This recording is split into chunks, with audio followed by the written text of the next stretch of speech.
In a world where so many people are overworked, overstressed, overstimulated, the challenge for anybody who wants to have an impact on their colleagues is to get people to pay attention to what they have to say.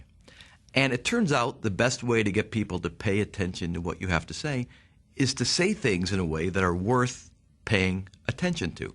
Now, early on in the development of Fast Company, that was our challenge as founders. We had a new magazine and a world awash in magazines, so we had to figure out how did we get the world to pay attention to us. And one technique my co-founder Alan Weber and I used to use was when we felt there was an article we were about to publish that was really important, we would literally sit down together and read the article aloud to one another. And truth be told, we'd often do it, believe it or not, in a funny voice, on the theory that if the article sounded really good verbally and sounded really good in a funny voice, there must be something there. What do we mean by good? An opening section, a lead that just stopped you in your tracks and really grabbed your attention.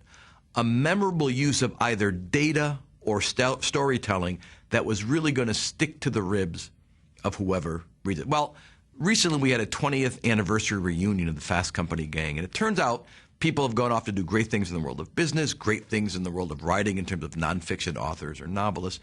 One thing almost everyone took out of their Fast Company experiences to this day when they're writing something important, maybe it's a memo to the board of directors, maybe it's a chapter of their new book, they too read their material aloud to themselves. Whether or not they do it in funny voices, I don't know, because they feel it's a tremendous discipline to force them to ask myself, not am I just saying this as clearly as I can, but am I saying it as memorably as I can? And to me, this is the huge opportunity for people who want to get their points of view heard. Ask yourself whether you're composing an email or writing a memo.